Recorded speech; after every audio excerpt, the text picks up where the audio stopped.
बीवी बार बार माँ पर इल्ज़ाम लगाए जा रही थी और शौहर बार बार इसको अपनी हद में रहने की कह रहा था, लेकिन बीवी चुप होने का नाम ही नहीं ले रही थी। बार बार ज़ोर ज़ोर से चीख चीख कर कह रही थी कि इसने अंगूठी टेबल पर ही रखी थी और तुम्हारे और मेरे अलावा इस कमरे में कोई नहीं आया। अंगूठी हो ना हो माँ जी ने ही उठाई है। बात जब शौहर की बर्दाश्त से बाहर हो गई तो इसने बीवी की गाल पर एक ज़ोरदार तमाचा दे मारा।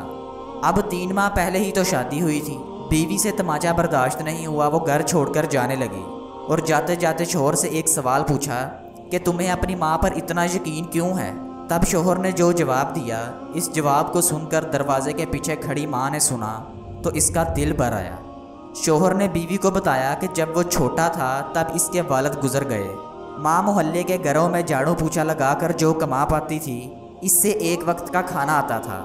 माँ एक प्लेट में मुझे रोटी देती थी और खाली टोकरी ढक कर रख देती थी और कहती थी मेरी रोटियाँ इस टोकरी में हैं बेटा, तो खा ले।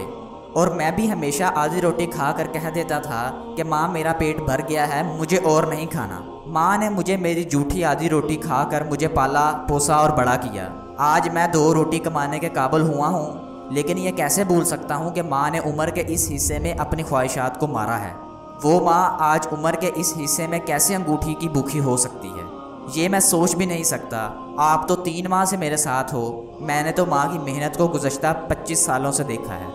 ये सुनकर माँ की आंखों से आंसू छलक उठे। वो समझ नहीं पा रही थी कि बेटा उसकी आधी रोटी का कर्ज चुका रहा है या वो बेटे की आधी रोटी का कर्ज। अल्लाह ताला हम सबको अपने वालिदैन का फरमाबरदार बनाए। अल्लाह ताला जिनके वालिदैन सलामत हैं, इस नेमत की कदर करने की तौफीक अता फरमाए। अपना और अपने माँ बाप का, अपने प्यारों का बहुत सारा ख्याल रखिएगा। मैं मिलूँगा आपसे अगली ऐसी ही इंटरेस्टिंग वीडियो में। अल्लाह हाफिज़।